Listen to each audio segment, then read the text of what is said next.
different kinds of elements in rings. So we define what are units, zero divisors,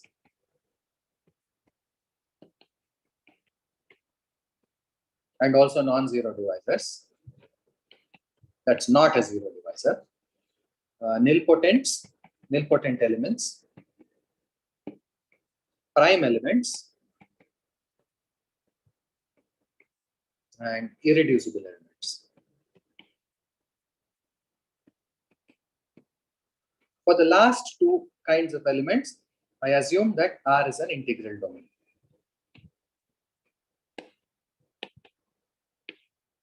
Because that is where we will use them the most. Right? For an integral domain R, we defined what prime elements were and what irreducible elements were. Okay, and then I also showed that always in any domain,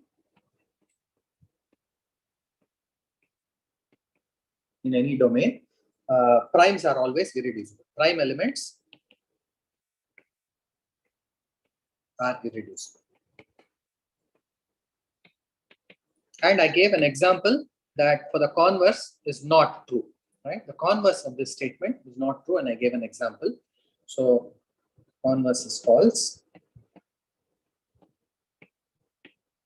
If you consider the ring R, which is Z adjoint square root minus 5, this is a very standard example, right?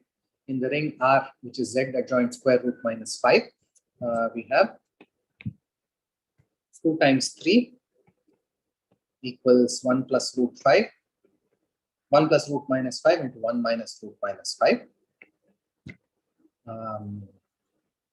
And 2, 3, 1 plus root minus 5 and 1 minus root minus 5 are all irreducible.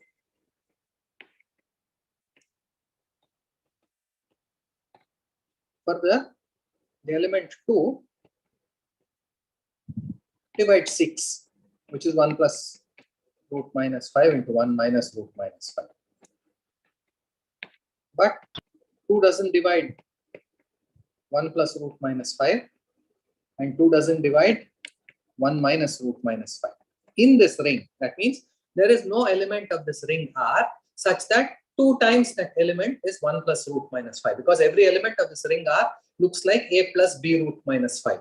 Right? One can show that every element of this ring is of the form A plus B root minus 5, where A and B are integers. So if you multiply such an element by 2, both the coefficients will become even, but 1 plus root minus 5 has both coefficients odd. So certainly it's not a multiple of 2 by any element of that ring. So this part, of course, is easy. So 2 is not prime, because it divides the product of 2 elements, which is this and this. The product of these two it divides, but it doesn't divide either of them, right? So it is not a prime. Also remember that in the definition of primes, irreducibles, and all these things, such an element must neither be a unit nor be a non-zero non-unit, right? It should not be 0 and it should not be a unit. 2 is certainly not a unit. The inverse of 2 doesn't have an inverse in this ring. It has an inverse in Q or in some larger some complex numbers, say, but it doesn't have an inverse in this ring. Okay, but one thing I did not prove was that all of these are irreducible. I did not prove the statement that all are irreducible. So I just gave a hint. I just said use the norm function. So proof of, so I want to do it now. Proof of irreducibility of 2. So I want to prove that 2 is irreducible. That means I want to show that 2 cannot be written as a product of 2 things, both of which are non-units. So I want to show 2 cannot be written as B times C, where B and C are both non-units. That's what irreducible means. You cannot write it as a product of 2 things which are both non-unit. So this is what I want to show. So I said use the norm function. So n of A plus B root minus 5 equals A squared plus 5B squared is a multiplicative function from the ring R to Z. Multiplicative just means that norm of ZW equals norm Z, norm W for Z and W in R. And this is a simple verification. So one can verify that this property is satisfied by the function a squared plus 5b squared. We'll do one such verification a little later anyway. So you do this verification. So we have this norm function. So the first thing is we want to know what are the units in this ring, right? So first we will determine what are the units in R. So to answer this question, so if U is a unit,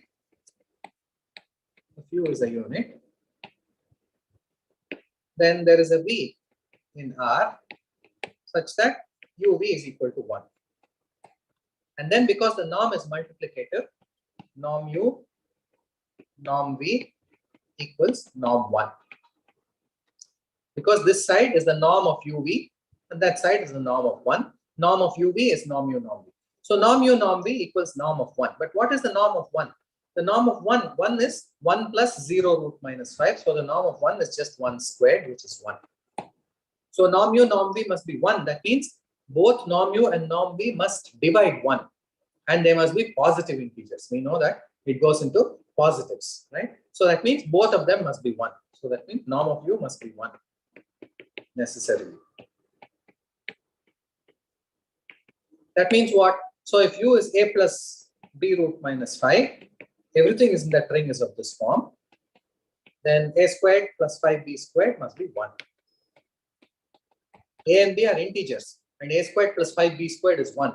This means B must be 0 and A must be plus or minus 1. So what we have proved therefore is, hence the only units of this ring are plus or minus 1. Just like Z, it's just like Z. Unlike the Gaussian integers, if we take Z adjoint I, we found that it had 4 units. 1 was a unit, minus 1 was a unit, I was a unit, minus I was also a unit. This is not like that ring. Here the only units are 1 and minus 1. Okay, so this is the first thing. So what did we show? We have shown that if you have a unit, it must be plus minus 1, and plus minus 1 are definitely units. So these are the only units in this ring. Okay, so now let us see. We want to show that 2 is irreducible. So suppose that 2 is equal to B times C, where B and C are non-units. Apply the norm function on both sides. So norm of 2 equals norm B, norm C. Okay. What is norm of 2? 2 is 2 plus 0 root minus 5. So norm of 2 is 4. So 4 equals norm B, norm C. But the thing is, neither B nor C should be units, right? B and C are non-units. So the norm of them cannot be 1. Since B and C are non-unit, norm B is not equal to 1. Norm C is also not equal to 1. Because if it were equal to 1, we know the only ones with norm 1 are plus minus 1 and they are units, right? So neither of them have norm 1, which means norm B must be 2 and norm C must be 2. This is the only possibility. 4 is a product of 2 numbers, neither of which is 1, then it must be only 2 times 2. But norm B is 2. How can norm B be 2? See, norm, if B is equal to some alpha plus beta root minus 5, then norm B is alpha squared plus 5 beta squared. This must be equal to 2. And alpha and beta are integers. There is no integer solution to this equation at all. You cannot find integers alpha and beta such that alpha squared plus 5 beta squared is 2. Since there is no solution,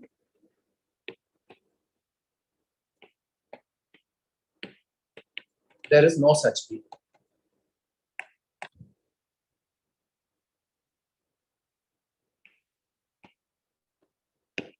This shows the irreducibility of 2. Similarly, you can try showing that the others are also irreducible. 3, 1 plus root 5 and 1 minus root 5, all of them are irreducible. Although we don't need it. We only needed to show one example of something which was irreducible but not prime. So I have shown you that example. 2 is irreducible, in this ring, but it's not a prime in this ring. Okay, so this was something that was left over from last time. Okay, so now let's get back to new stuff. So as I said, in any integral domain, primes are always irreducible. And then I also remarked that in any PID, irreducibles are prime. So this is a proposition. If R is a PID and little r in R is irreducible,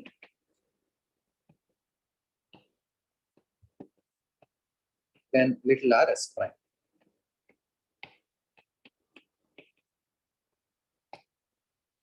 For example, in Z, right? In Z, we know that being irreducible or being prime mean the same thing. See, being irreducible means you cannot break it up into factors. That's in fact, that was the definition of prime in Z originally. But prime actually means if it divides a product of two things, then it divides one or the other. Right? In general rings or in general integral domains, prime just means if an element divides the product of two others, it divides at least one of them.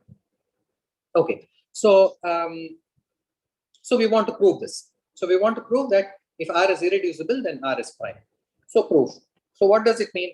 We must show that if R divides AB, then R divides A or R divides B. So I want to show if R divides AB, then R divides A or R divides B.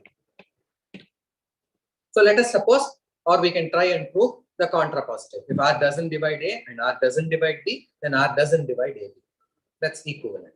So assume that R does not divide A and R does not divide B. What we know about this ring is that it's a PID. Every ideal in this ring is principal. Everything is generated by one element. So if R doesn't divide A, we can consider the ideal generated by R and A. So consider the ideal I generated by R and A. So this is some ideal. This is some ideal of R. So since R is a PID, it's generated by a single element.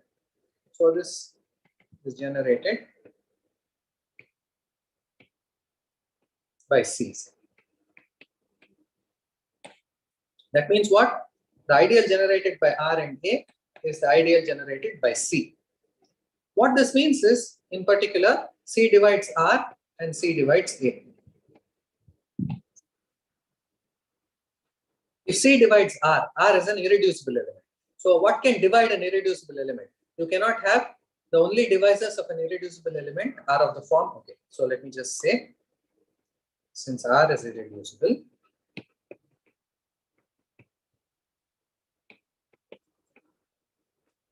and C divides R, the only possibilities for C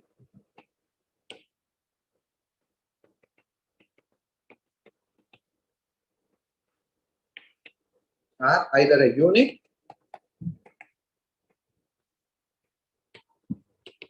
or unit times R. You can just use the definition of irreducibility and check that the only things that divide an irreducible are essentially itself. Itself means itself times a unit or just units. Nothing else divides an irreducible. So C has to be either a unit or a unit times R. I claim it cannot be a unit times R. It cannot be case 2 because C divides A and we assume that R doesn't divide A.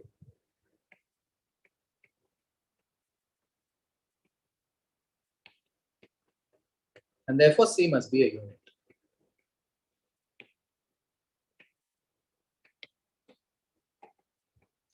If an ideal contains a unit, if you have an ideal which contains a unit, then it's the whole ring. So the ideal generated by C is the whole of R. So what's the conclusion? That means the ideal generated by R and A is the whole ring, if R doesn't divide A and R is irreducible. Similarly, the ideal generated by R and B is also the whole ring. What does this mean? We can write down equations. So That means 1 equals PR plus QA for some P and Q. Everything in this ideal is of the form PR plus QA, where P and Q are in R. So 1, since this ideal is the whole of R, 1 is in this ideal. So 1 can be written as PR plus QA. 1 can also be written as,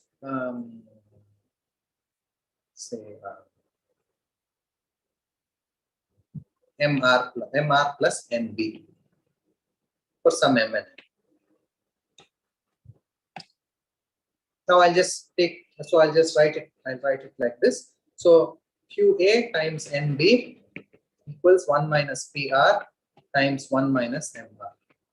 So this is 1 minus something all involving R minus some multiple of R. Is QA times NB is some multiple of AB. So what this equation says is that some multiple of AB plus some multiple of R is 1. Hence, the ideal generated by R and AB is 1. But what do you know? You know that R divides AB. We are given that R divides AB. We are given R divides AB. We want to show this or this. We assume that this was false and this was false. And then we will try to get a contradiction. But R divides AB.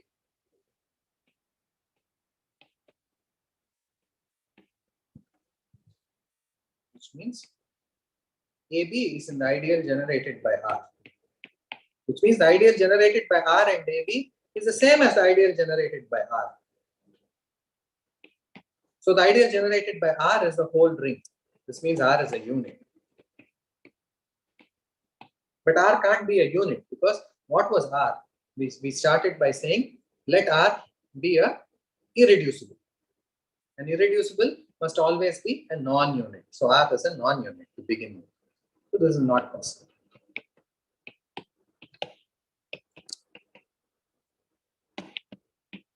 And therefore, irreducibles are always prime in PIDs. So conclusion, and this is an important conclusion, is that in a PID, irreducible implies prime. But in any integral domain, prime implies irreducible. So in a PID, there is no distinction between irreducible elements and prime elements. They mean the same thing. PIDs are very nice rings. So in these rings, there is no distinction between irreducibles and primes. Okay, so fine. So that's fine. So now that we have this, we should ask about examples of PIDs.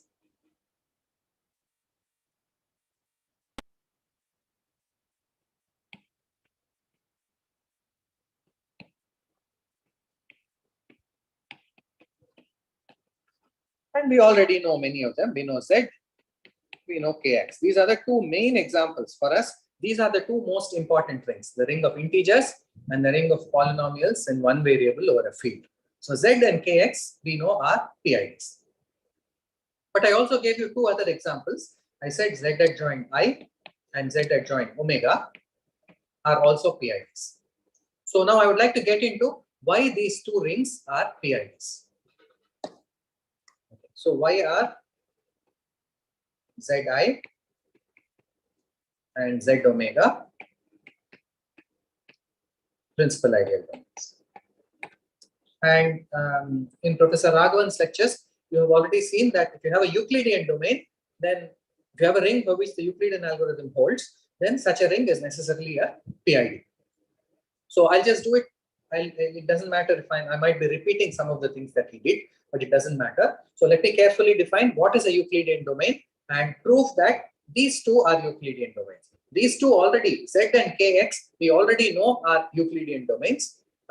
We know the division algorithm for these, but I want to show that Z adjoint I and Z adjoint omega are also Euclidean domains, and always a Euclidean domain is a PID. So this gives you examples of some more examples of PIDs, and therefore in this irreducible elements, prime elements are all the same thing. Okay, so what is a Euclidean domain? So an integral domain R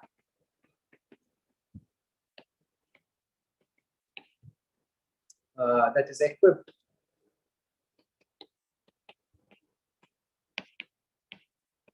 with a function sometimes called d from r minus 0 to the non-negative integers, right? So equipped with the function d from r minus 0 to the non-negative integers, satisfying the following condition. For any AB in R with B not equal to 0, there exists a Q and R in R such that A equals QB plus R, and R is either 0 or the D of R is strictly smaller than the D of whatever you are dividing by. So this is an integral domain which is equipped with such a function satisfying this condition is called a Euclidean.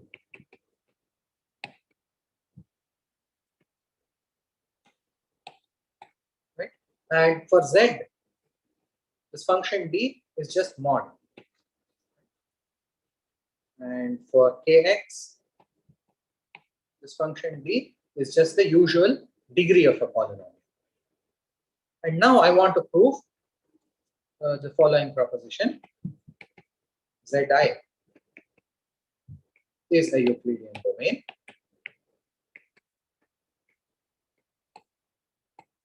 with the function d defined as follows. D of a plus bi is the norm function, a squared plus b squared. I want to define d of a plus bi as a squared plus b squared. And I want to show that with respect to this function, norm function, Zi is a Euclidean domain. So what does it mean? What is it that I have to prove? So let's get back to the definition here. So we need a function from the ring other than 0 to non-negative integers. Of course, this is going into the non-negative integers. A and b are integers. A squared plus b squared is some non-negative integer. Right? So it goes into the non-negative integers and satisfies the condition. If I take any two elements in that ring, with the second one being non-zero, I should be able to find a quotient and remainder where the remainder has smaller d or is actually 0. So what do we want to show? So we want to show, we need to see that given two elements in Zi, the first one is a plus bi and c plus di, both in this ring.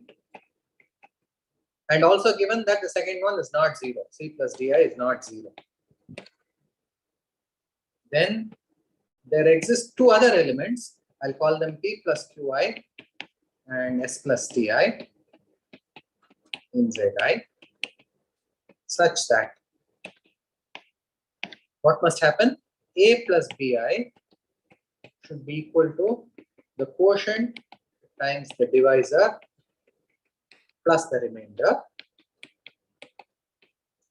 where one of two things should happen. Either s plus ti is 0, that means it exactly divides, or d of s plus ti is less than d of c plus ti. We want to show this. We want to show, given a plus bi and c plus di, we want to get these two things, p plus qi and s plus ti, satisfying these conditions. So this, of course, s plus ti, d of that is s squared plus t squared, and we want that to be less than c squared plus d squared. This is what we would like to do. Okay, and how do we do this? There's a very nice geometric proof, right? So geometric proof. And how does this geometric proof go? So the geometric proof goes as follows. First, we want to take this ring Zi and we want to look at a picture of this ring. What does this ring actually look like? So note that pictorially, Zi consists of all lattice points in the complex plane C.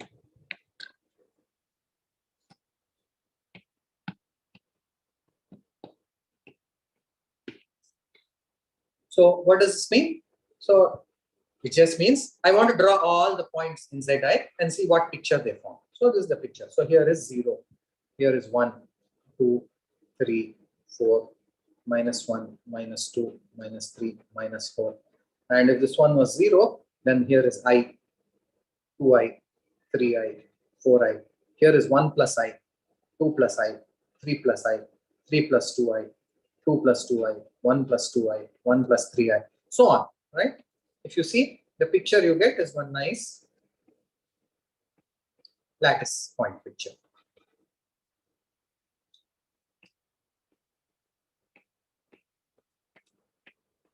This way, the picture goes on, right? So it consists of all lattice points in the complex plane. So this collection of points is form a lattice, so a very nice geometric structure. It looks nice, first of all. Okay, so what do I want to do? I want to divide a plus bi by c plus di. I'm given this a plus bi and c plus di. And I want to produce p plus qi and s plus ti. So given two lattice points, I'm trying to produce two others satisfying some conditions. Okay, so what I do is, first, divide a plus bi by c plus di as just complex numbers. Forget that they are in Zi.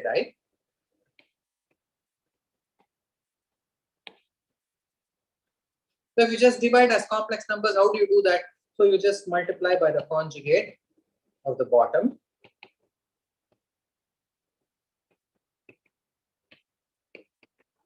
And calculate. So this is AC plus BD plus ED minus AD plus BCI by C squared plus D squared. So you will get something plus something I. Some rational number plus some other rational number times I. This point lies somewhere on the complex plane.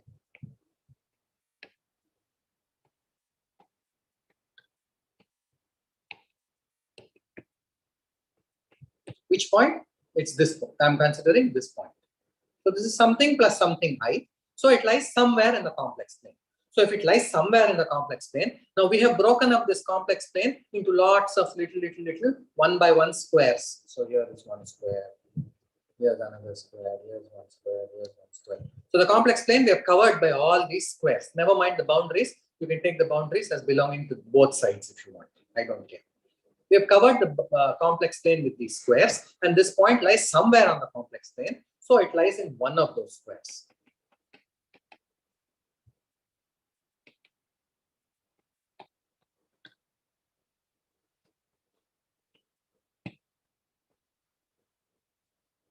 So now I'll draw that square enlarged.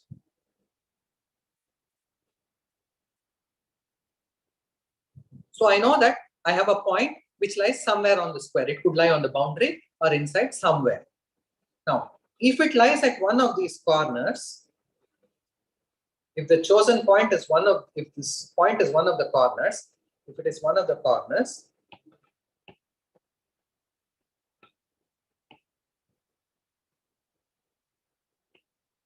what does that say? Then we see that a plus bi by c plus di is equal to p plus qi for some pq and z. Because all these corners are of the form something plus something I, where both those things belong to z. So if it is one of the corners, then we are done, right? We have proved that c plus di actually divides a plus b. Otherwise, somewhere it lies inside. Let's say it lies. Otherwise, and this is the case which will arise most frequently. Otherwise, this point will be closest to one of the corners.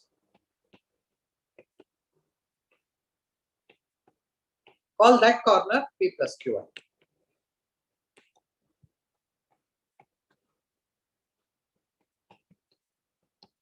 So in this picture, the closest one is this point. So I'll call this point is some p plus qi. We know that it's p plus qi. Now, what I want to do is, I want to see what is this distance? How much is this distance? So the length of that line segment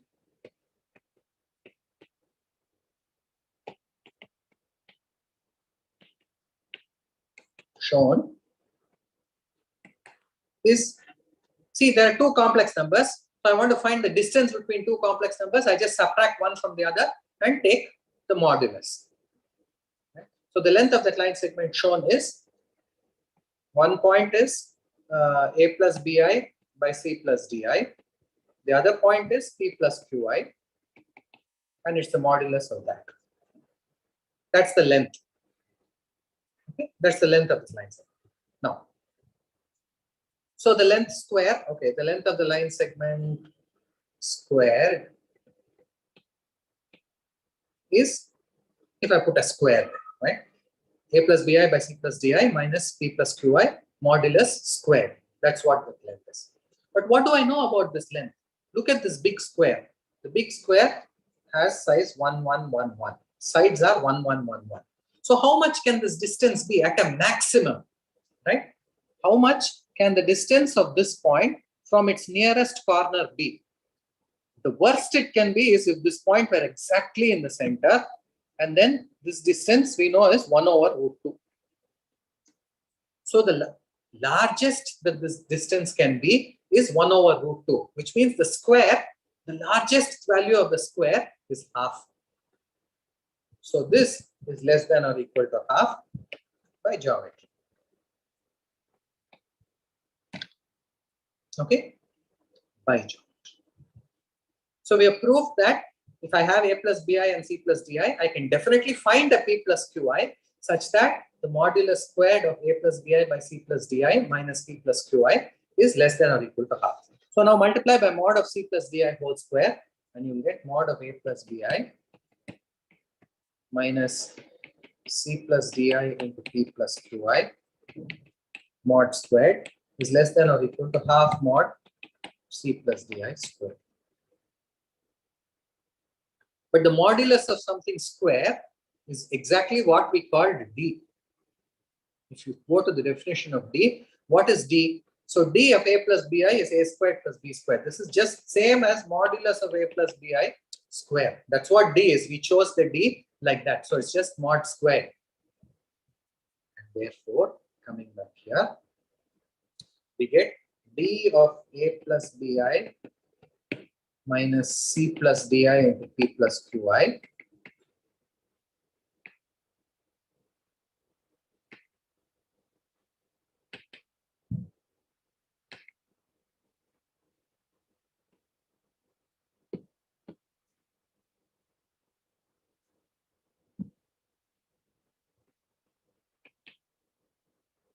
is less than or equal to half, and mod square of this is c squared plus d squared.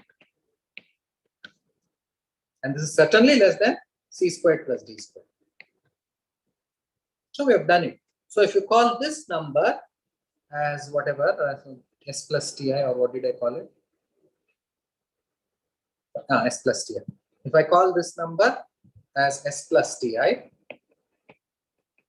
then you see that d of s plus ti is less than or equal to c squared plus d squared, and a plus bi is c plus di times p plus qi plus s plus ti. So we have done. So we are done. It was a very beautiful proof. So just geometrically, you can show that this ring is a Euclidean domain for this function. And once you know it's a Euclidean domain, lots of algebraic consequences follow, which is, for example, the main consequence being that it's a PID. Hence, Z adjoint I is a principal ideal domain. Okay. So, see, the thing is, one thing I should mention is, when you're studying algebra in general, right, always you should have a family of examples to look at. You must have rings in mind. You must have specific rings in mind. And the more you know about these rings closely, the easier it will be for you to appreciate various theorems. So just reading the theorems in abstraction, if you just read a PID, Euclidean domain is a PID and all, just in abstraction, okay, it's good to do that to some extent. Some people can think really abstractly and it's very good. But for most people, it's better to look at examples. And certainly I would like to look at lots of examples before I get to theorems. And usually we don't emphasize the examples much. We don't have time to do lots of examples. But now that I have this opportunity, I want to take this opportunity to do examples. So you should, when somebody says a commutative ring with unit, you should not think of it as an abstract object. You should think of one of these examples that we have. Think of it as Zi, or think of Kxy, or think of Kx or Z itself, or whatever it is. But you should have some examples in mind to work out all the theorems. So let me now do the other proof, which is similar but slightly more complicated. Okay. So next proposition is Z adjoint omega is a PID. It's a Euclidean domain. Hence, it's a PID. So first let us understand what does it mean? What does Z adjoint omega mean? Right? So Z adjoint omega means the following. So Z adjoint omega means the smallest ring inside the complex numbers containing Z as well as omega.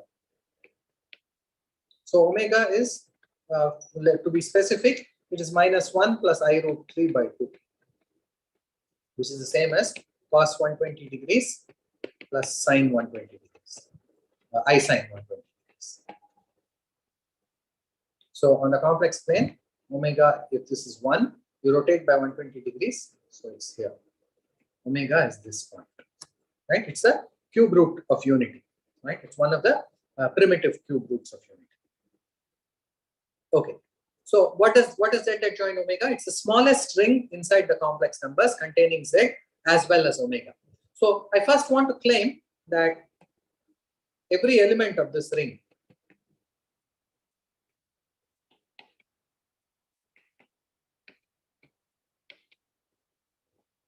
can be expressed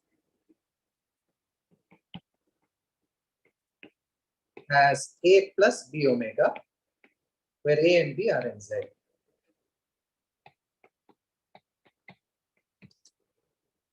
Now you might think it's obvious. You might think that this statement I'm making is somewhat obvious. If I just take Z adjoint omega, I have Z and omega, so everything is a combination of Z and omega. But that's not true always, right? So remark, if we take Z adjoint, say the cube root of 2, then not every element is A plus B cube root 2 for A and B in Z. For example, cube root of 2 squared is in this ring. It's a ring, right? So it contains, if I have something, its square is also there. But this cannot be written as A plus B cube root of 2.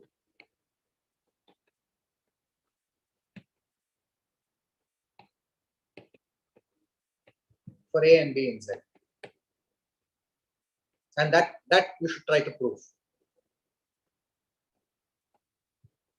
That will use the irrationality of cube root of 2. So try to prove this statement. So statement is clear, right? I'm trying to say that if you take the cube root of 2 whole squared, you cannot write it as A plus B cube root 2, where A and B are elements of Z. So you should try and prove this carefully. Okay, so that I make this remark just to tell you that this claim I'm making is not a trivial claim. You need some work to see. It's not true for cube root of 2. Why should it be true for omega, which is cube root of 1, right? It's not true for cube root of 2. Why is it true for cube root of 1? So, but the claim is easy to prove. So proof of claim.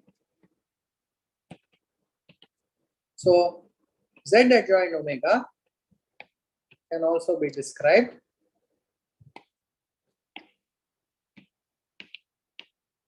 as all polynomials in omega with coefficients in Z.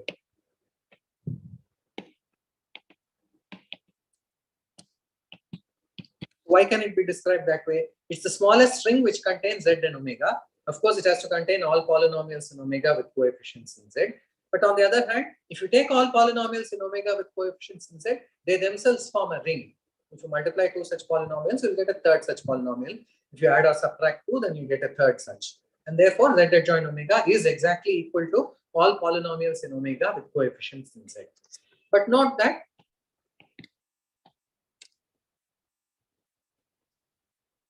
omega cubed is 1. Omega is a cube root of 1.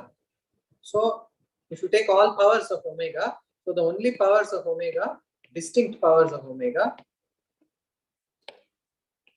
are 1, omega, and omega squared. After that, again it will repeat. Omega cubed is 1, omega to the 4th is omega, so on. So the only elements of this ring, so all elements of this ring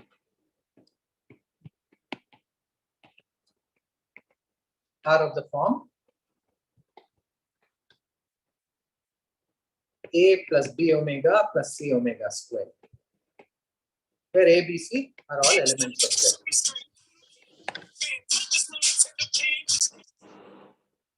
Somebody asking a question?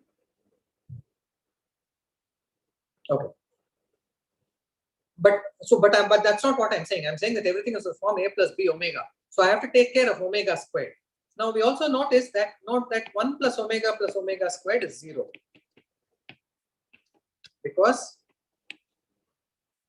omega cubed is 1 and omega is not equal to 1. So divide. So omega cubed minus 1 by omega minus 1 is 0, which is equal to omega squared plus omega plus 1. Okay. So 1 plus omega squared is 0. This can also be seen geometrically. So if you look at this picture, this is 1 and that's omega. If you calculate omega square, it will be here.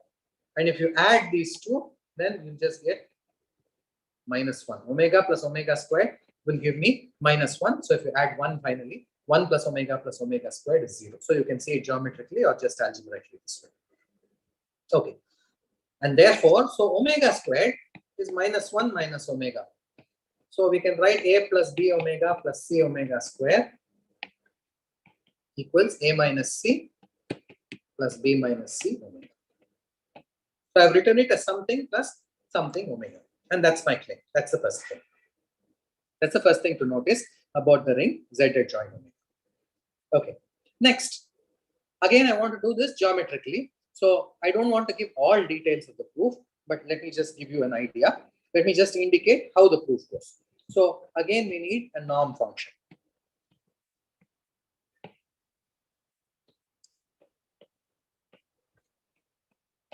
In this case,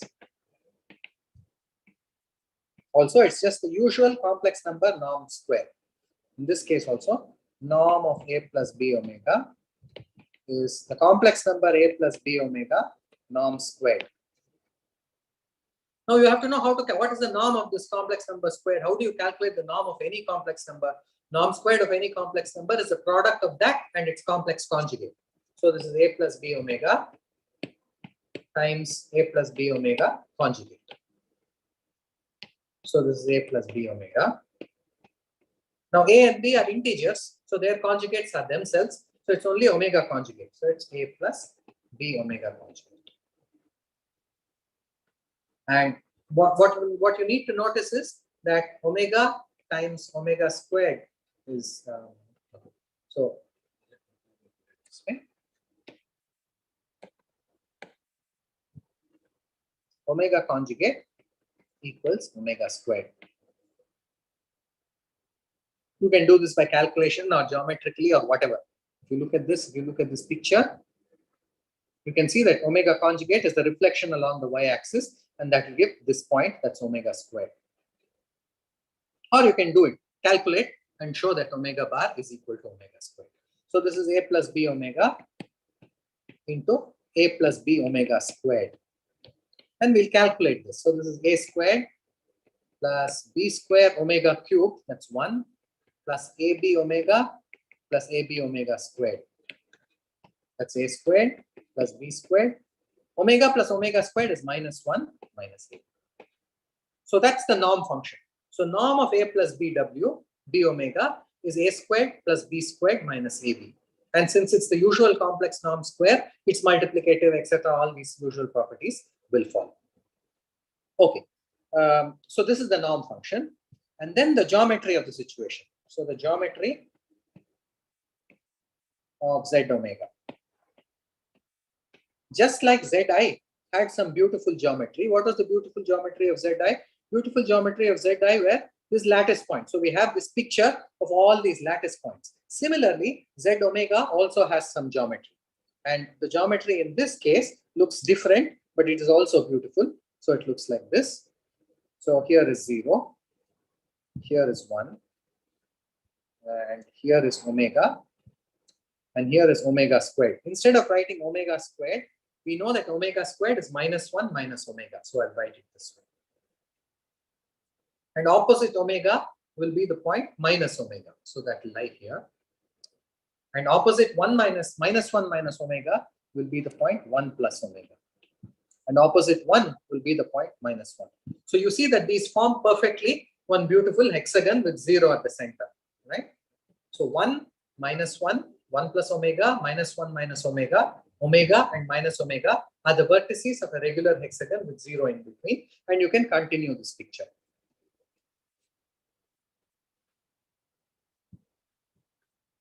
So it gives a different kind of lattice, but also some nice picture in the complex plane. So if you draw a few more points, you will see that it's a nice picture in the complex plane.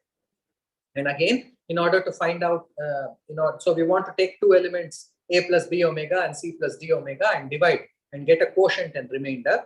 What is important is to notice that if I take any one, all these triangles, so if you look at, now we are covered by triangles. Previously, we covered by squares. Now we are covering by triangles. The farthest point from a vertex is the central point. And if you see, this distance is 1 over root 3. This distance is 1, and that distance by geometry is 1 over root 3. So imitate previous proof to show that this is an exercise for you. Z omega is a Euclidean domain.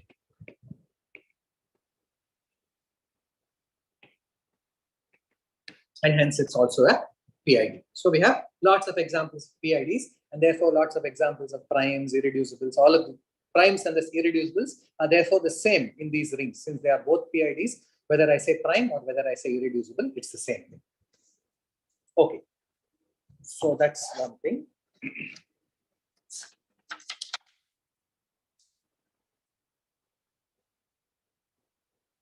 Okay. Next thing I want to do, let me get back to Atiyah McDonald.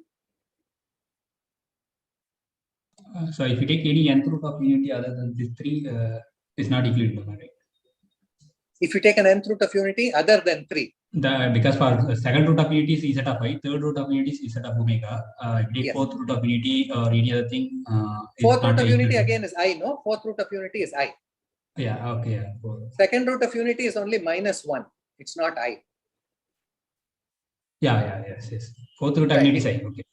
Fourth root of unity, third and fourth, it is true. But actually, I do not know the answer offhand. For sixth, it will probably be correct. Okay. But I do not know the answer offhand. Okay. Yeah, that's a good question. I don't know the answer. I'm sure it's well known though, right? I don't know it. So. Okay. So so let me getting back to Atiyah McDonald. Next thing I want to discuss are maximal ideals and prime ideals. So first, let us discuss maximal ideals.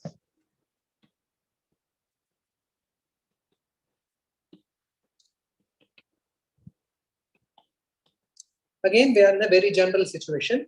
R is a commutative ring with 1. So R is a commutative ring. So definition is, so a maximal ideal of R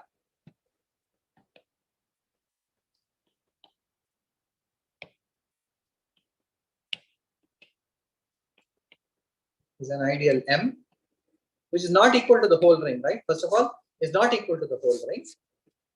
And further, if M contained in I contained in R are ideals, then either I is M or I is R. It's maximal, that is, no other ideal of R except R itself contains it properly. I mean, no ideal of R other than R itself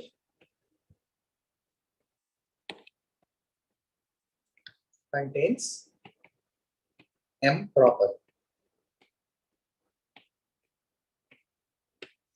Maximal ideals are of tremendous importance in commutative algebra. More generally, prime ideals. I'll get to prime ideals soon. But for now, let's just look at maximal ideals. They are of tremendous importance in commutative algebra and in algebraic geometry. In fact, the whole viewpoint of algebraic geometry comes about by thinking of points as maximal ideals. So I will say something about this a little later. But for now, just let's do the elementary stuff. Okay. So first of all, we will need to know that maximal ideals always exist. So here is a proposition. If R is not the zero ring, right? If R is the zero ring, there is no ideal of R except R itself, right? So obviously maximal ideals cannot exist. But if R is a non-zero ring, then there exists a maximal ideal M in R. So I want to show that every ring has maximal ideals. So this is an important result because, as I said, we are trying to say that maximal ideals are important. So it better be the case that rings should have maximal ideals, and indeed they do. All rings have maximal ideals, usually lots of maximal ideals. Rings like Z and Kx have plenty of maximal ideals. Okay, so this is a standard application of Zorn's lemma. So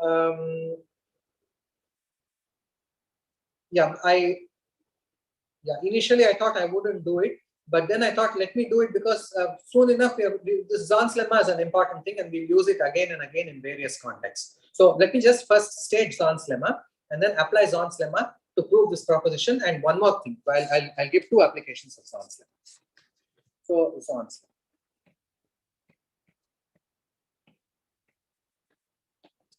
So let sigma be a non-empty partially ordered set.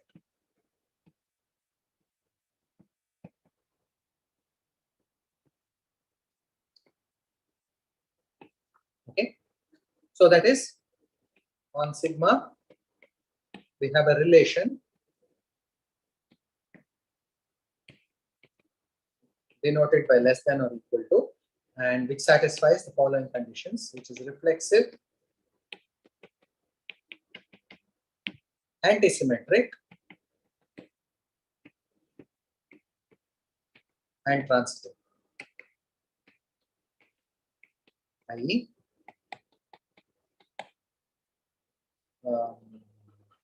A is always less than or equal to A. This is reflexive. A is less than or equal to B and B is less than or equal to A implies A equal to B. This is called antisymmetry. And A less than B and B less than or equal to C implies A less than or equal to C. So this is transitive. Such a relation on any set is called a partial order on that set. So let sigma be a non-empty partially ordered set.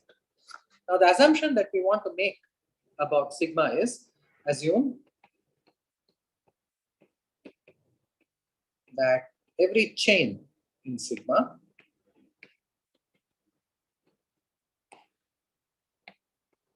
has an upper bound in sigma. So what does this mean? So what's a chain in sigma? So a chain in sigma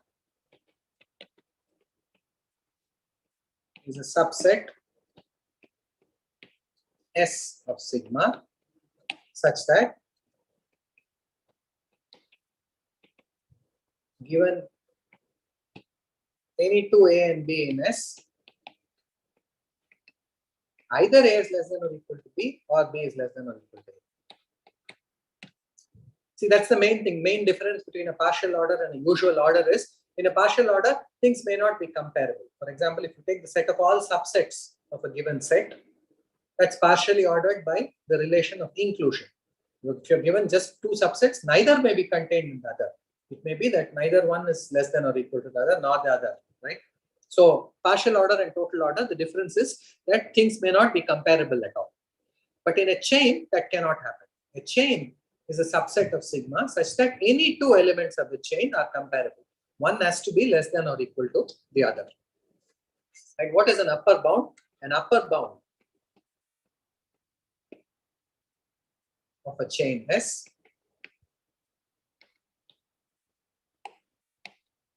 is an element U in sigma such that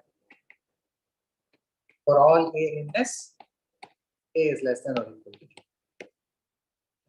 Everything is less than or equal to this upper bound. So this is the assumption. So the assumption is every chain in sigma has some upper bound in sigma.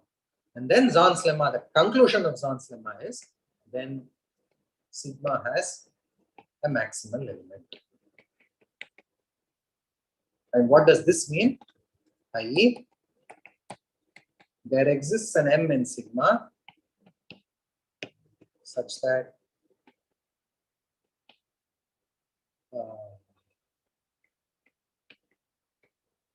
no other M in sigma satisfies M less than or equal to, except M itself, no other. Maximal element means it cannot be less than or equal to anything else. Certainly there could be other things which is not comparable to, that's allowed, but nothing can be greater than or equal to such an element, a maximal element. So the claim, the hypothesis of Zorn's lemma is, the various hypotheses are there. Let me point out the important things, right? First, non-empty, then partially ordered set. Okay, then every chain has an upper bound. So these are the three most important hypotheses. It should be a non-empty, partially ordered set where every chain has an upper bound. And then the conclusion. Then the conclusion is sigma has a maximal element. So this is what we are going to use to show that every ring has maximal elements. This is a somewhat abstract thing, but it's useful because Zorn's lemma is useful in many contexts, particularly in the context of existence proofs. When you want to show that something exists, lots of times Zorn's lemma will come in handy to do that, like in this case. So let me state now. So I already stated the proposition, right? Did I state it?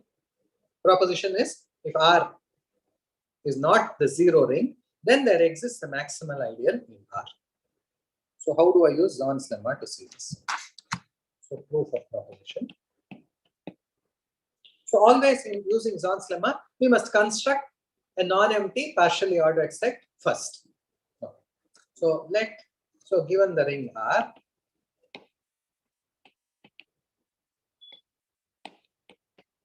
so we let sigma equals the set of all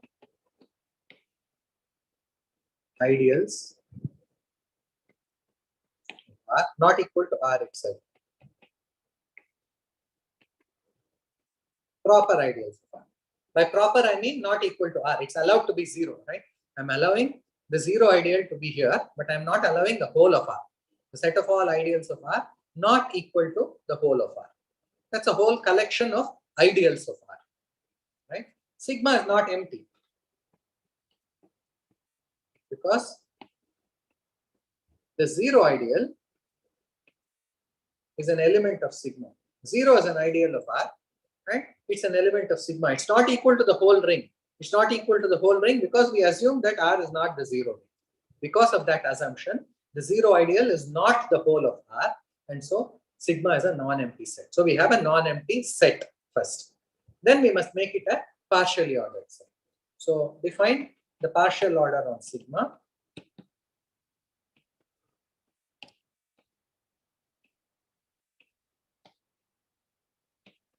by inclusion.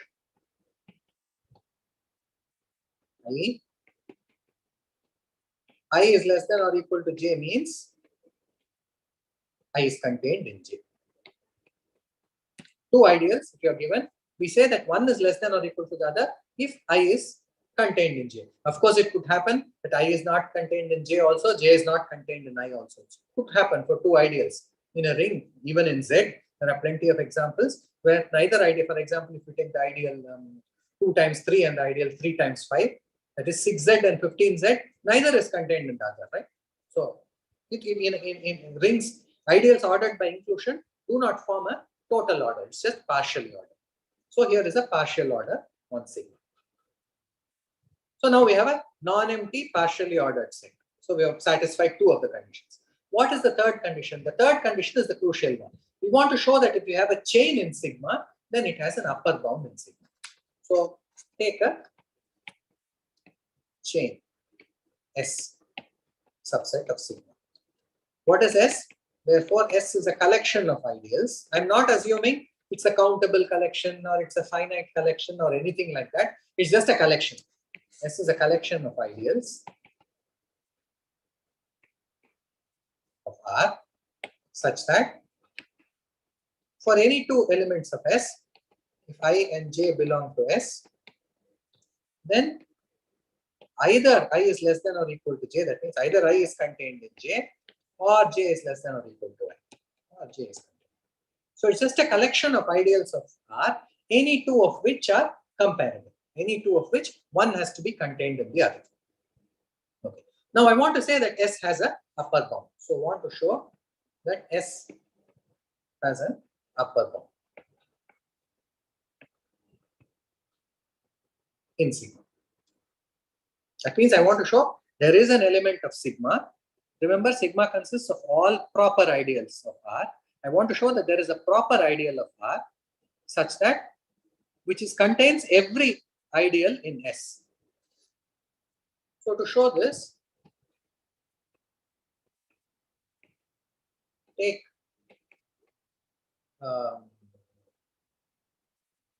K to be the union over all ideals I in S of I.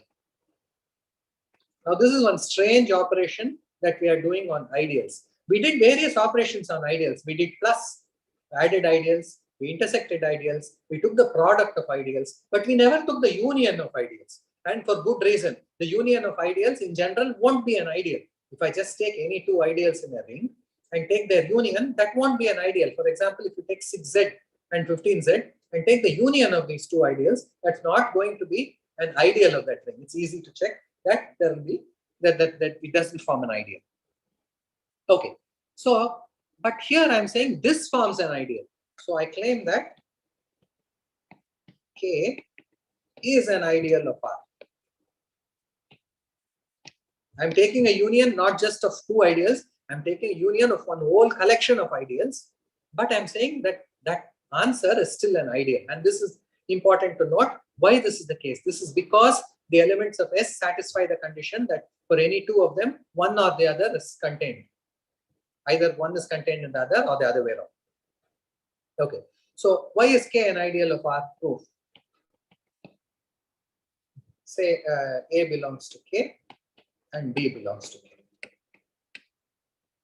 I want to show that the sum belongs to K and product by any element of R belongs to K. So what does it mean to say A belongs to K? K is the union of various ideals. So A belongs to one of those ideals. So A belongs to I for some I in S. B belongs to J for some J in S.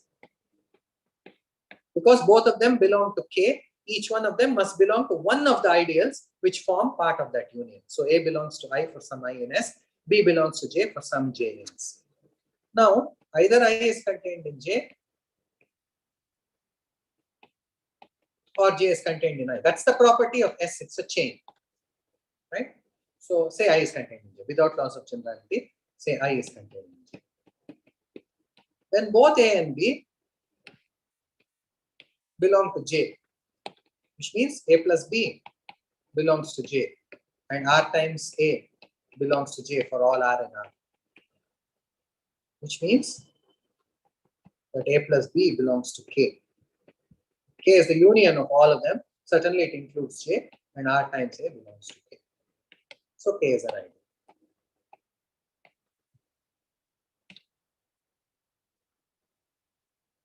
Right? So the union of ideals, which in general is not an ideal, turns out to be an ideal when this union is over a set satisfying the condition that any two of those ideals are comparable. So is that enough? So K certainly, so K contains I for all I in S. Is that enough for it to be an upper bound?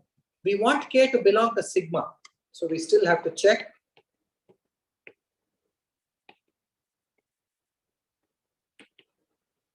that K is in sigma. That is, K is not the whole of R, i.e. K is not the whole ring, because sigma consists of all ideals of R which are not the whole of R. But this cannot happen. But K is not R. But if K equals R, then 1 belongs to K. But K is the union of all these I's, which implies 1 belongs to some I, which belongs to S. But every I, S was a subset of sigma. Every I belongs to sigma. That means every I is a proper ideal of R. So 1 cannot belong to I. But I belongs to sigma. So 1 does not belong to I, since I is not equal to R. And so we have proved that every chain here has an upper bound. And therefore, by Zorn's lemma,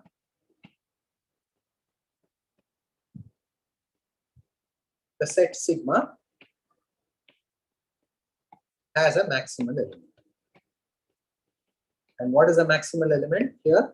In this set, i.e., there exists an ideal I, an ideal M, not equal to R because it belongs to sigma, such that if M is contained in N is contained in R, then N equals M or N equals R. Yeah. That means it's a maximal element of the set sigma is just the same thing as a maximal ideal. So we have shown that every ring has a maximal ideal. Once we know that every ring has a maximal ideal, various consequences follow immediately. So let me just note some of the consequences. First corollary is the following.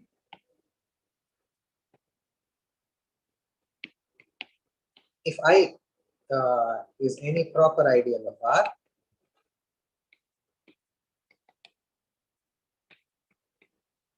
by which I mean I is not equal to R, right? Not the whole ring.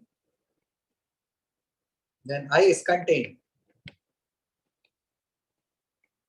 in some maximal ideal of R.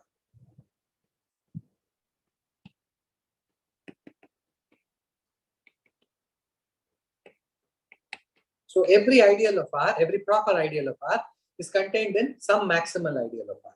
So why is that proof? It's very easy. So we are talking about ideal being contained in some maximal ideal of R. Ideals which contain I are in one-to-one correspondence with ideals in R mod I. So we use that ideals of R mod I correspond to ideals of R that contain I. And not just this, we use one more thing about this correspondence. This correspondence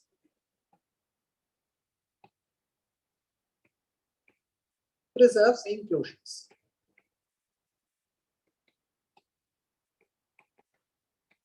What does this mean? That means if I take two ideals in R mod I and one contains the other, they will correspond to two ideals of R.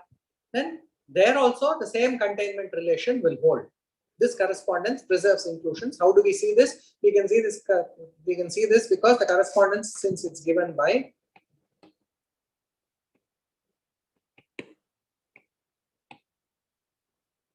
pi inverse of something, where pi is the map from R to R mod I. So if I take two ideals in R mod I, pi inverse of those two ideals are the ideals that they correspond to.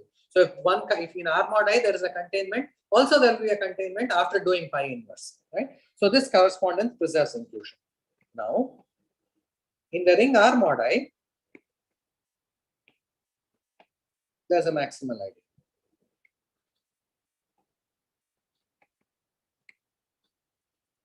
And why is that?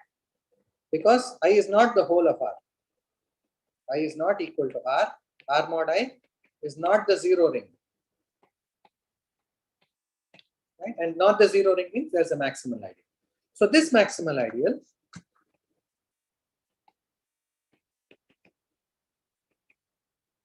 corresponds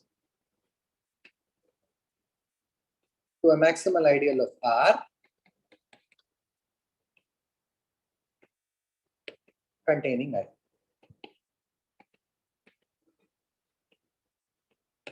And that concludes. So every ideal is contained in some maximal ideal. Okay. One more small observation is, so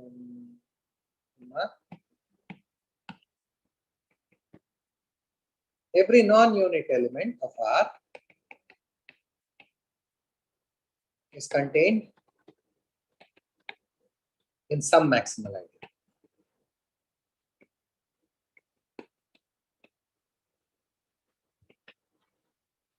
And this is also easy because if A in R is not a unit, then the ideal generated by A is not the whole ring.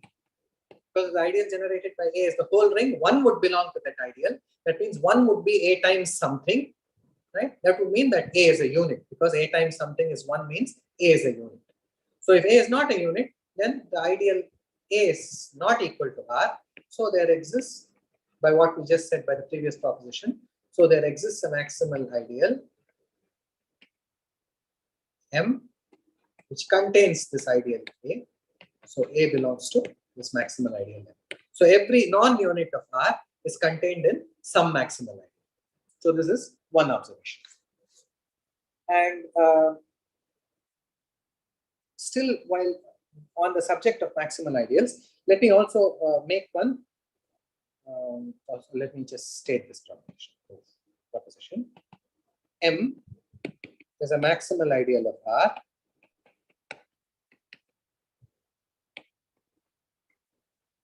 is the same as saying that the quotient ring R mod M is a field.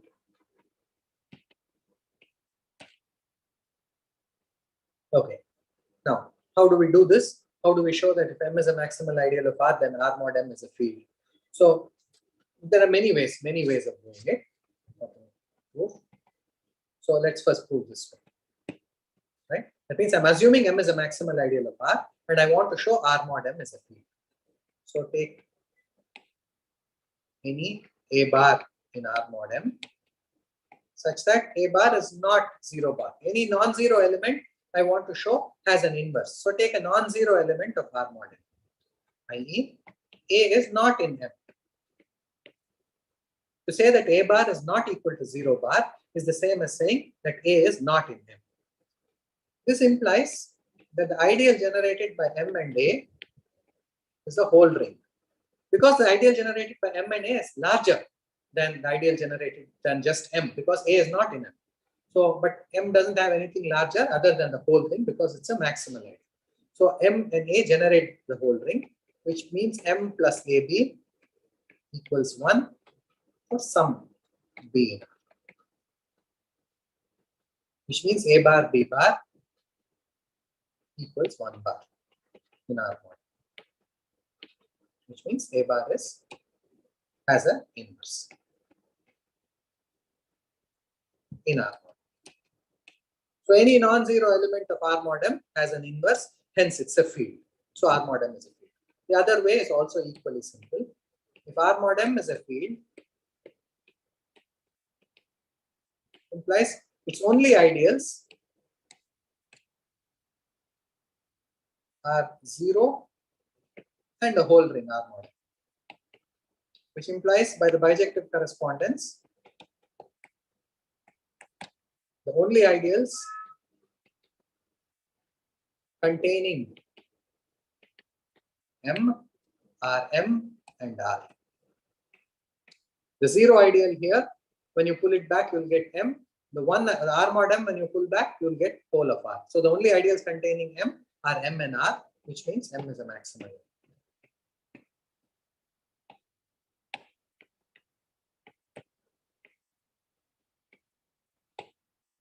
Okay, so yeah, maybe this is a good starting point. So I'll continue with a little more to do with maximal ideals next time, and then prime ideals, and whatever I can do from that chapter 1 of ATM and Donald, I'll try to do.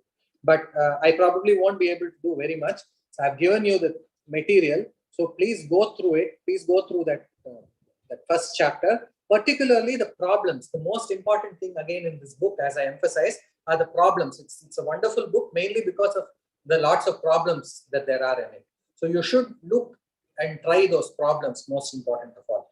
It has some of those problems deal with the power series ring. I didn't discuss the power series ring at all. I'll try to discuss the power series ring next time. So for now, we will stop.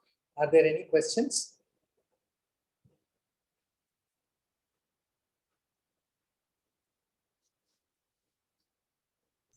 Yes, sir. I have some small question. So, what is the beauty in this Z of I, Z of omega? So, instead of taking Z, why you didn't take any integral domain? I didn't understand. Can you just speak a little bit louder? So, why we are interested in Z of I, Z of omega instead of some other ring? Q of I or Q of omega or some other. Yeah. No. These. Okay. So you're asking, why am I considering only this or this? Is it? Yes. Is that the question? Yes. No. In fact, in algebraic number theory, lots of rings of this kind are considered. Typically, what will be considered is you'll take Q here, and you'll take a field extension of Q, usually a finite field. This is called a number field. The finite extension of Q, and in between this, you will take Z. You will have Z and something called the integral closure of Z. So that's usually denoted by O of K. So this O of K is called the ring of integers of K. Lots of these rings are considered in number theory, of which these two are examples. That's all. There are plenty of other such examples. And of course, you can always take examples like, Z root minus 5 and all. You can take Z and adjoin any amount of things to it and consider that ring. Usually, you won't be able to say many nice things about that ring. These two cases, you can say they are PIDs. They are very nice rings. That's why I gave these two examples. But you can consider others. Okay. Any other questions?